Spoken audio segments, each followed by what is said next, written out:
नमस्कार दोस्तों, स्वागत है आप सभी का हमारे भक्ति कहानी चैनल पर। कार्तिक माह में बहुत सी कहानियाँ कही जाती हैं, लेकिन आज जो कहानियाँ हम आपको सुनाने जा रहे हैं, ये कहानियाँ पौराणिक और सच्ची हैं और इन 5 कहानियों को सुनने मात्र आपको पूरे कार्तिक माह के महात्म्य का लाभ मिल सकता है। अगर आप पूरे कार्तिक मास ये कहानी नहीं भी सुन पाए हैं, तो कार्तिक के अंतिम 5 दिन, जिन्हें भीष्म पंचक के नाम से भी जाना जाता है, ये कहानी अवश्य सुनें। आइए सबसे पहले सुनते हैं ब्राह्मण और ब्राह्मणी की कहानी। बोलो लक्ष्मी नारायण भगवान की जय। एक ब्राह्मण और ब्राह्मणी थे। वो 7 कोस दूर गंगा जमुना स्नान करने जाते थे। रोज इतनी दूर आने जाने से ब्राह्मणी थक जाती थी। एक दिन ब्राह्मणी कहती है कि कोई बेटा होता तो बहू आ जाती। घर वापस आने पर खाना बना हुआ तो मिलता, कपड़े धुले मिलते। ब्राह्मण कहता है कि तूने भली बात चलाई, चल मैं तेरे लिए बहू ला ही देता हूँ। ब्राह्मण फिर बोला कि एक पोटली में थोड़ा सा आटा बांध दे, उसमें थोड़ी सी मोहर शर्फी डाल दे। उसने पोटली बांध दी और ब्राह्मण पोटली लेकर चल दिया। चलते चलते कुछ ही दूर एक गांव में जमुना जी के किनारे बहुत सारी सुंदर लड़कियां अपने घर बनाकर खेल रही थी।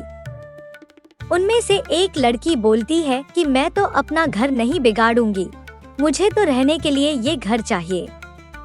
उसकी बात सुन ब्राह्मण के मन पर वही लड़की छा गई और मन ही मन सोचने लगा कि बहू बनाने के लिए यही लड़की ठीक रहेगी। जब वह लड़की जाने लगी तो ब्राह्मण भी उसके पीछे चला और जब वह लड़की अपने घर पहुंचती है, तब बूढ़ा ब्राह्मण बोला, बेटी, कार्तिक का महीना है, मैं किसी के यहाँ खाना नहीं खाता। तुम अपनी माँ से पूछो कि मेरा आटा छानकर 4 रोटी बना देगी क्या? यदि वह मेरा आटा छानकर रोटी बनाएगी तभी मैं खाऊंगा। लड़की अपनी माँ को सारी बात बताती है। माँ कहती है कि बेटी, बाबा से कह दे कि रोटी में 4 रोटी वह भी खा लेंगे। लेकिन लड़की कहती है कि नहीं माँ, बाबा ने कहा है कि मेरा आटा छानकर बनाओगी तभी वह खाएंगे। तब उसकी माँ कहती है कि ठीक है, जा बाबा से कह दे कि अपना आटा दे दे। उसने आटा छाना तो उसमें से मोहर अशर्फी निकलती है। वह सोचती है कि जिसके आटे में इतनी मोहर अशर्फी है, उसके घर ना जाने कितनी होगी। जब ब्राह्मण रोटी खाने बैठा तो लड़की की माँ बोली, बाबा, तुम लड़के की सगाई करने जा रहे हो? बाबा बोला कि मेरा लड़का तो काशी बनारस पढ़ने गया हुआ है, लेकिन अगर तुम कहो तो मैं खांड कटोरे से तेरी लड़की को ब्याह कर साथ ले जाऊं। लड़की की माँ बोली, ठीक है बाबा, और वह ब्याह कर लाया। घर आकर बोला, रामू की माँ दरवाजा खोल कर देख, मैं तेरे लिए बहू लेकर आया हूँ, आकर बहू का स्वागत सत्कार कर। ब्राह्मणी बोली, दुनिया ताने मारती थी, अब तू भी मार ले, हमारे तो 7 जन्म तक कोई बेटा बेटी नहीं है, तो बहू कहाँ से आएगी? ब्राह्मण बोला, ना, तू दरवाजा तो खोल। ब्राह्मणी ने दरवाजा खोला तो सामने बहू खड़ी देखी। तब वह आदर सत्कार से बहू को अंदर ले गई। अब जब ब्राह्मण ब्राह्मणी नहाने जाते तो बहू घर का सारा काम करके रखती, खाना बनाती और सास ससुर के कपड़े धोती और रात में उनके पैर दबाती। इस तरह से काफी समय बीत जाता है। सास बहू को सीख देती है कि बहू चूल्हे की आग ना बुझने देना और मटके का पानी खत्म ना होने देना। एक दिन चूल्हे की आग बुझ गई। बहू भागी भागी पड़ोसन के घर गई और बोली, मुझे थोड़ी सी आग दे दो, मेरे चूल्हे की आग बुझ गई है। मेरे सास ससुर सुबह 4 बजे से बाहर गए हुए हैं और वे थके हारे वापस आएंगे, मुझे उनके लिए खाना बनाना है।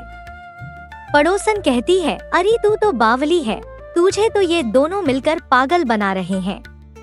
इनका ना कोई बेटा है और ना ही कोई बेटी ही है। बहू बोली, ना आपसे मत बोलो, क्योंकि इनका बेटा काशी बनारस पढ़ने गया है। पड़ोसन फिर बोली, अरे तुझे ये झूठ बोल कर लाए हैं, इनका कोई बेटा नहीं है।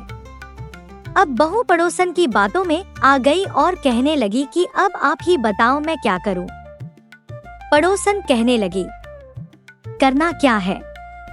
जब सास ससुर आए तब जलीफों की रोटी बना देना, अलूनी पलूनी दाल बना देना, खीर की कड़छी दाल में और दाल की कड़छी खीर में डाल देना। बहू पड़ोसन की सारी सीख लेकर अपने घर आ गई और जैसा पड़ोसन ने बताया वैसा ही उसने किया। जब सास ससुर घर आए तब भूखों का कोई आदर सत्कार बहू ने नहीं किया और ना ही उनके कपड़े धोए। जब सास ससुर को खाना दिया तो सास बोली, बहू ये जलीफों की रोटी क्यों है और दाल भी अलूनी है। बहू पलटकर जवाब देती है कि आज यही खाओ सासू जी, अगर एक दिन सा खाना खा भी लिया तो तुम्हारा कुछ बिगड़ नहीं जाएगा। मुझे तो जीवन भर ही अनूठी रहना है। बहू की बातें सुनकर सास बोली कि आज तो बहू ने अच्छी सीख नहीं सीखी है। अब बहू फिर से पड़ोसन के घर भागती है और कहती है कि अब आगे बताओ कि मुझे क्या करना है। पड़ोसन बोली कि अब तुम सातों कोठों की चाबी मांग लेना। अगले दिन जब सास जाने लगी तो बहू अड़ गई कि मुझे तो सातों कोठों की चाबी चाहिए। तो ससुर कहने लगा कि दे दो इसे चाबी, आज नहीं तो कल चाबी इसे ही देनी है। हम आज हैं कल नहीं, इसलिए चाबी दे दो। सास ससुर के जाने के बाद बहू ने कोठे खोलकर देखे तो किसी में अन्न भरा है, किसी में धन भरा है, किसी में बर्तन भरे हैं, सभी में अटूट भंडार भरे पड़े हैं। जब बहू ने सातवां कोठा खोला तो उसमें महादेव जी, पार्वती जी, गणेश, लक्ष्मी जी, पीपल पतवारी, कार्तिक के ठाकुर, राई दामोदर, तुलसा जी का बिड़वा, गंगा जमुना बह रही है, 36 करोड़ देवी देवता भी विराजमान है और वहीं एक लड़का चंदन की चौकी पर बैठा माला जप रहा है। सब देख बहू लड़के से कहती है, तू कौन है? लड़का कहता है कि मेरा तेरा पति हूँ, दरवाजा बंद कर दे, जब मेरे माँ बाप आएंगे तब खोलना। सारा नजारा देखकर बहू बहुत खुश हुई और नाचती फिरने लगी। 16 श्रृंगार कर सुंदर वस्त्र पहनोड़ सास ससुर का इंतजार करने लगी। उनके लिए 36 प्रकार के पकवान बनाकर रखे। सास ससुर जब वापस आए तब उसने उनका बहुत आदर सत्कार किया, उनके कपड़े धोए, उनके पैर दबाए। बहू सास के पैर दबाते कहने लगी कि माँ जी, आप इतनी दूर 12 कोस यात्रा करके गंगा जमुना का स्नान करने जाती हो, थक जाती हो तो तुम घर में स्नान क्यों नहीं करती हो? बहू की बात सुन सास कहने लगी कि भला गंगा जमुना भी घर में बहा करती है क्या? बहू बोली, हाँ माँ जी बहती है, चलो मैं आपको दिखाती हूँ।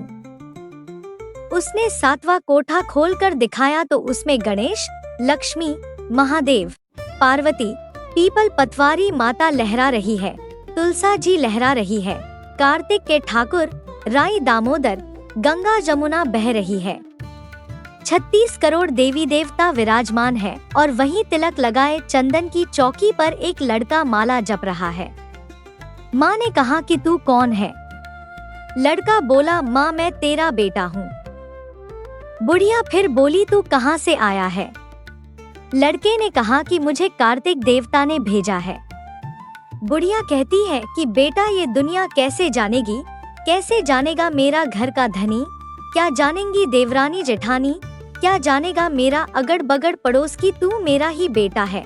बुढ़िया ने विद्वान पंडितों से सलाह ली तो वह बोले, इस पार बहू बेटा साथ खड़े हो जाएं और उस पार बुढ़िया खड़ी हो जाए।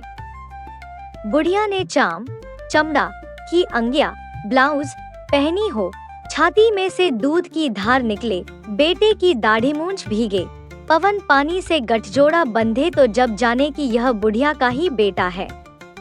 उसने साही किया। चाम की अंगिया फट गई, छाती में से दूध की धार निकली, बेटे की दाढ़ी मूंछ भीग गई, पवन पानी से बहू बेटे का गठजोड़ बंध गया। ब्राह्मण अब्राह्मणी की खुशी का पार ना रहा, वे बहुत खुश हुए। हे कार्तिक के ठाकुर, राई दामोदर भगवान ने जैसे बहू बेटा उसको दिए वैसे सभी को देना। अब सुनते हैं लपसी और तापसी की कहानी। कहते हैं कि इस कहानी को सुने बिना किसी भी व्रत, दान पुण्य का फल नहीं मिलता, इसलिए इस कहानी को हर व्रत में अवश्य सुनना चाहिए। बोलो लक्ष्मी नारायण भगवान की जय। लक्ष्मी माता की जय। एक लपसी था, एक तपसी था। तपसी हमेशा भगवान की तपस्या में लीन रहता था। लपसी रोजाना सवा सेर की लापसी बनाकर भगवान का भोग लगाकर जीम लेता था। एक दिन दोनों लड़ने लगे। तपसी बोला, मैं रोज भगवान की तपस्या करता हूँ, इसलिए मैं बड़ा हूँ। लपसी बोला, मैं रोज भगवान को सवा सेर लापसी का भोग लगाता हूँ, इसलिए मैं बड़ा।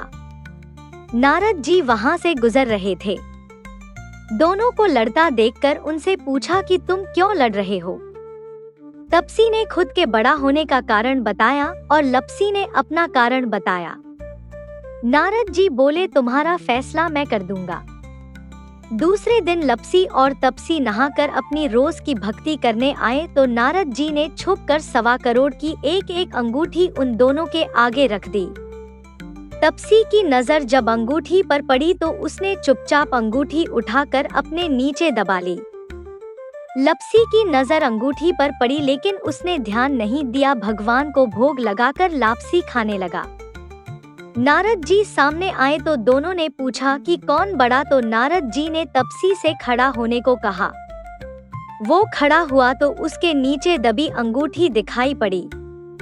नारद जी ने तपसी से कहा, तपस्या करने के बाद भी तुम्हारी चोरी करने की आदत नहीं गई, इसलिए लपसी बड़ा है और तुम्हें तुम्हारी तपस्या का कोई फल भी नहीं मिलेगा। तपसी शर्मिंदा होकर माफी मांगने लगा। उसने नारद जी से पूछा, मुझे मेरी तपस्या का फल कैसे मिलेगा।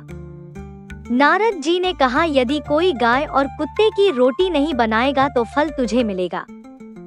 यदि कोई ब्राह्मण को भोजन करवाकर दक्षिणा नहीं देगा तो फल तुझे मिलेगा। यदि कोई साड़ी के साथ ब्लाउज नहीं देगा तो फल तुझे मिलेगा। यदि कोई दिए से दिया जलाएगा तो फल तुझे मिलेगा। यदि कोई सारी कहानी सुने लेकिन तुम्हारी कहानी नहीं सुने तो फल तुझे मिलेगा। उसी दिन से हर व्रत कथा कहानी के साथ लपसी तपसी की कहानी भी सुनी और कही जाती है। अब सुनते हैं पीपल एवं पटवारी की कथा। एक बुढ़िया थी। उसने अपनी बहू से कहा, तू दूध दही बेच के आ। वह बेचने गई तो रास्ते में औरतें पीपल पटवारी सींच रही थी। उनको सींचता देखकर बहू ने पूछा कि तुम यह क्या कर रही हो। औरतें बोली कि हम पीपल पटवारी सींच रही हैं, इससे अन्न और धन होता है। 12 वर्ष का बिछुड़ा हुआ पति मिल जाता है। बहू बोली, ऐसी बात है तो तुम पानी से सींचती हो तो मैं दूध से सींचूंगी। गुजरी बहू रोजाना दूध दही बेचने नहीं जाती, वह रोजाना दूध को पीपल में और दही पटवारी में सींचती। सास दूध दही का दाम मांगती तो कह देती, महीना पूरा हो जाने पर लाकर दूंगी। कार्तिक का महीना पूरा हो गया। पूर्णिमा के दिन बहू पीपल पटवारी के पास जाकर बैठ गई। पटवारी ने पूछा, तुम मेरे पास क्यों बैठ गई। बहू बोली कि सासू दूध दही का दाम मांगेगी। पीपल पटवारी बोली कि मेरे पास क्या दाम रखा है, ये भरा डींडा पान पतूरा, इसको ले जा। बहू ने वही ले जाकर कोठरी में रख दिया और डर के मारे कपड़ा ओढ़ कर सो गई। सासू बोली, पैसे ले आई बहू। बहू बोली, कोठरी में रखे हैं। सासू ने कोठरी खोल के देखी तो देखा हीरा मोती जगमगा रहे हैं। सासू बोली, बहू इतना धन कहाँ से लाई। बहू ने आकर देखा तो सच्ची में ही धन भरा हुआ है। बहू ने सास को सारी बात बता दी। सास ने कहा, अब की कार्तिक में मैं भी पटवारी सींचूंगी। कार्तिक आया, सास दूध दही तो बेच आती, हांडी धोकर पीपल पटवारी में चढ़ा देती। आकर बहू से कहती, मेरे से दाम मांग। वह कहती, सासू जी कोई बहू भी दाम मांगती है, मगर सासू कहती तू मांग। बहू बोली, सासू जी पैसे ले आओ। तो सास पीपल पटवारी के पास जाकर बैठ गई। पीपल पटवारी ने सास को पान पतूरा भरा डींडा दे दिया। उसने ले जाकर कोठरी में रख दिया। बहू ने खोलकर देखा तो उसमें कीड़े मकोड़े बिलबिला रहे हैं। बहू ने कहा, सासू जी यह क्या। सास ने आकर देखा और बोलने लगी, पीपल पतवारी बड़ी दोगली पटपीटन है, इसको तो धन दिया, मुझको कीड़ाम कोड़ा दिया। तब सब कोई बोलने लगे कि बहू तो सत की भूखी सींची थी, तुम धन की भूखी। हे पतवारी माता, जैसा बहू को दिया वैसा सबको देना, जैसा सास को दिया वैसा किसी को ना देना। अब सुनते हैं बुढ़िया माई कृष्ण भगवान और तुलसी माता की कहानी। लेकिन उससे पहले आप इस चैनल को सब्सक्राइब अवश्य कर लें। बोलो कृष्ण भगवान की जय, तुलसी माता की जय। कार्तिक महीने में एक बुढ़िया माई तुलसी जी को सींचती और कहती कि हे तुलसी माता, सत की दाता, मैं तेरा बिड़ला सींचती हूँ, मुझे बहू दे, पीतांबर की धोती दे, मीठा मीठा घास दे, बैकुंठा में वास दे, चटक की चाल दे, पटक की मोद दे, चंदन का काट दे, रानी सा राज दे, दाल भात का भोजन दे, ग्यारस की मौत दे, कृष्ण जी का कंधा दे। तब तुलसी माता यह सुनकर सूखने लगी, तो भगवान ने पूछा कि हे तुलसी, तुम क्यों सूख रही हो? तुलसी माता ने कहा कि एक बुढ़िया रोज आती है और यही बात कह जाती है, मैं सब बात तो पूरा कर दूंगी, लेकिन कृष्ण का कंधा कहाँ से लाऊंगी? तो भगवान बोले, जब वो मरेगी तो मैं अपने आप कंधा दे आऊंगा, तू बुढ़िया माई से कह देना। जब बुढ़िया माई मर गई, सब लोग आ गए। जब माई को ले जाने लगे तो वह किसी से न उठी। तब भगवान एक 12 बरस के बालक का रूप धारण करके आए। बालक ने कहा, मैं कान में एक बात कहूंगा तो बुढ़िया माई उठ जाएगी। बालक ने कान में कहा, बुढ़िया माई मन की निकाल ले, पीतांबर की धोती ले, मीठा मीठा घास ले, बैकुंठा का वास ले, चटक की चाल ले, पटक की मोत ले, कृष्ण जी का कंधा ले। यह सुनकर बुढ़िया माई हल्की हो गई। भगवान ने कंधा दिया और बुढ़िया माई को मुक्ति मिल गई। हे तुलसी माता, जैसे बुढ़िया माई को मुक्ति दी वैसे सबको देना। आइए अब सुनते हैं कार्तिक माह में गंगा जमुना की कहानी। बोलो लक्ष्मी नारायण भगवान की जय, गंगा जमुना माता की जय। प्राचीन समय में एक गांव था जिसमें 2 बहनें रहा करती थी। एक बहन का नाम गंगा था तो दूसरी बहन का नाम जमुना था। एक बार दोनों बहनें एक साहूकार के खेत से गुजर रही थी तो जमुना ने 13 दाने जौ के तोड़ लिए, जिसे देख गंगा बोली कि तुझे तो ग्रहण लग गया, तूने चोरी की है। इस पर जमुना बोली कि अब मेरा ग्रहण कैसे धुलेगा। गंगा ने कहा कि तुझे 12 साल तक साहूकार के यहाँ नौकरी करने पड़ेगी, तभी पाप धुलेगा और ग्रहण से मुक्ति मिलेगी। जमुना साहूकार के यहाँ नौकरी के लिए जाती है और अपने लिए काम मांगती है। साहूकार उसे काम पर रख लेता है, लेकिन काम करने से पहले जमुना उसे कहती है कि मैं सारे काम करूंगी लेकिन 4 काम नहीं करूंगी। झूठे बर्तन नहीं मांजूंगी, झाड़ू नहीं लगाऊंगी, बिस्तर नहीं बिछाऊंगी और दिया नहीं जलाऊंगी। 12 साल के बाद कुंभ का मेला लगा तो साहूकारनी भी कुंभ नहाने जाने लगी। जमुना ने उसे जाते देख कहा कि कुंभ के मेले में मेरी बहन गंगा मिलेगी तो उसे यह सोने का टका दे देना, इससे वह अपने हाथों में सुंदर चूड़ियां पहन लेगी। साहूकारनी ने कुंभ के मेले में गंगा को वह सोने का टका दे दिया। गंगा ने उनसे वह टका लेते हुए कहा कि मेरी बहन को कहना कि उसके 12 वर्ष पूरे हो गए हैं, अब वह यहाँ वापस आ जा। साहूकार व साहूकारनी वापस घर आए तब जमुना मटके में पानी भर रही थी। दोनों जमुना से बोले कि हमने सोने का वह टका तेरी बहन गंगा को दे दिया था और उसने कहा है कि तेरे 12 वर्ष पूरे हो गए हैं, इसलिए अब तुम वापस जाओ। यह समाचार सुनते ही जमुना सहस्त्र धारा में बदल गई और बहने लगी। जमुना जी का यह रूप देख साहूकार व साहूकारनी परेशान हो गए कि हमारे घर में जमुना माता ने काम किया, हमें तो अब ग्रहण लग गया है। हम यह ग्रहण कैसे उतारेंगे? जमुना भागकर गंगा माता के पास चली गई। गंगा ने जमुना से पूछा कि तुम साहूकार साहूकारनी से कुछ कहकर आई हो या से ही बिना बताए आ गई? तब जमुना बोली कि मैं तो कुछ भी बताकर नहीं आई हूँ। गंगा ने कहा कि जा उन्हें धीरज दे आ, नहीं तो उन्हें जीवन भर असंतोष ही रहेगा। गंगा के कहने पर जमुना माता ने साहूकार साहूकारनी को सपने में दर्शन दिए और कहा कि तुम दोनों उल्टे माथे क्यों पड़े हो, जाओ उठकर खाओ पियो। तब दोनों बोले कि हम कैसे उठे, हमें तो ग्रहण लगा है क्योंकि हमने उल्टे सीधे और पता नहीं कितने नीच कार्य आपसे कराए हैं। तब जमुना जी बोली कि तुम्हें ग्रहण नहीं लगा है, ग्रहण तो मुझे लगा था कि मैंने तुम्हारे खेत से 13 दाने जौ के चुराए थे। मैं तो अपना ग्रहण उतारने तुम्हारे घर आई थी। मेरा ग्रहण तुम्हारे घर में 12 वर्ष तक रहने से उतर गया है और मेरी मुक्ति हो गई है। जमुना जी ने कहा कि तुम्हें कोई ग्रहण नहीं लगा है, उल्टे मेरे 12 वर्ष तक यहाँ रहने से तुम्हारी भी मुक्ति हो गई है। यह कहकर जमुना जी स्वप्न से चली गई।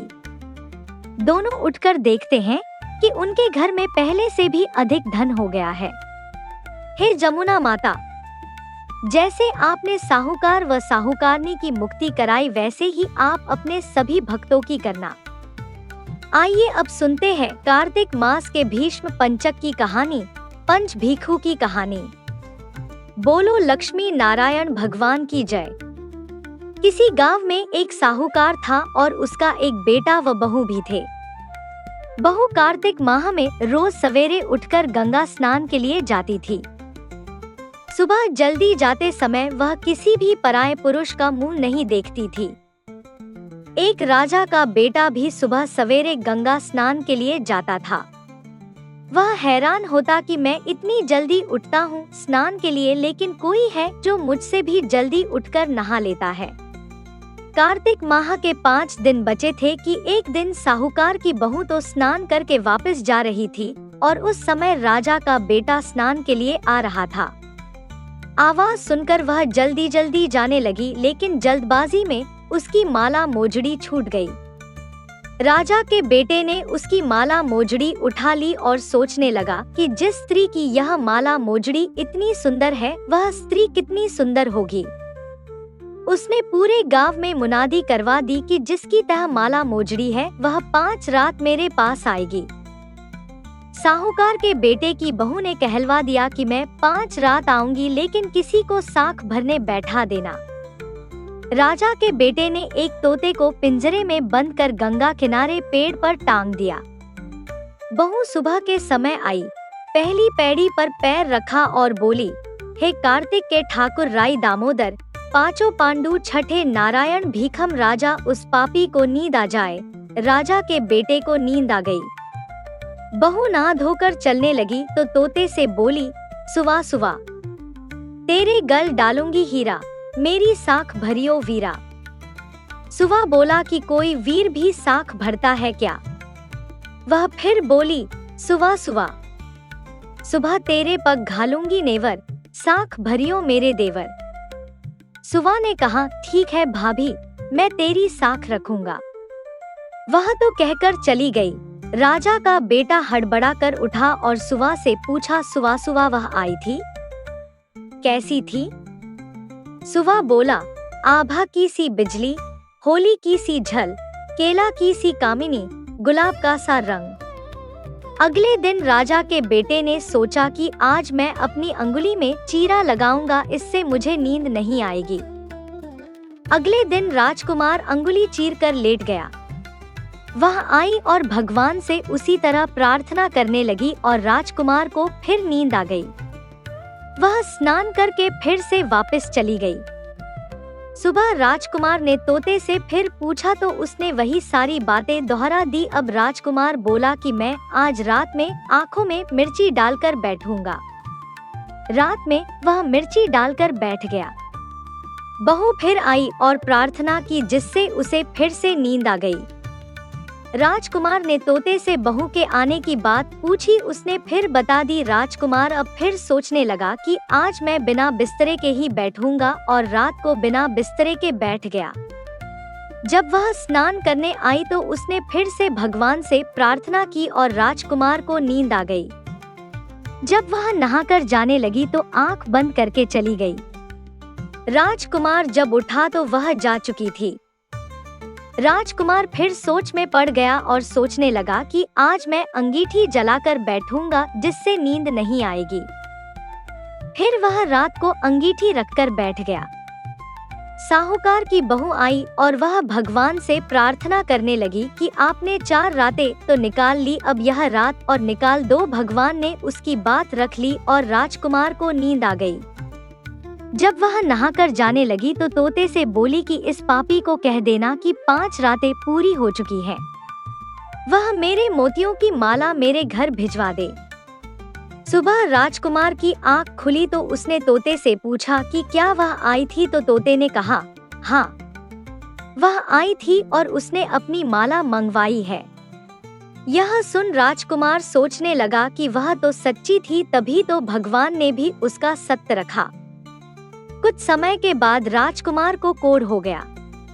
राजा ने ब्राह्मण को बुलाकर पूछा कि मेरे बेटे का शरीर क्यों जल रहा है। ब्राह्मण ने विस्तार से सारी बात राजा को बताई कि इसने क्या किया था। ब्राह्मण ने कहा कि इसने पतिव्रता स्त्री पर बुरी नजर डाली, इसलिए यह इस रोग से पीड़ित हुआ है। राजा ने इसके ठीक होने का उपाय पूछा तो ब्राह्मण ने कहा कि यह उस साहूकार की बहू को धर्म की बहन बनाए और रोज उसके नहाए हुए जल से यह स्नान करे, तब यह ठीक हो सकता है।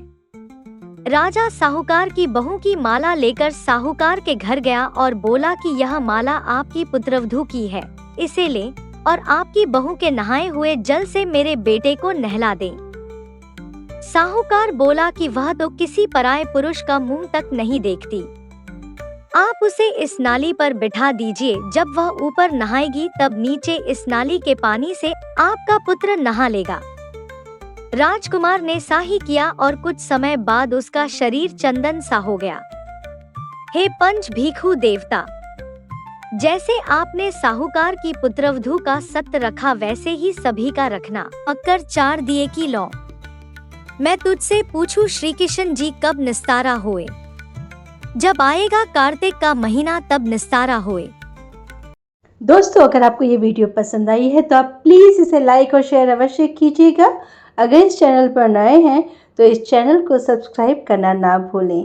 जय श्री राधे राधे।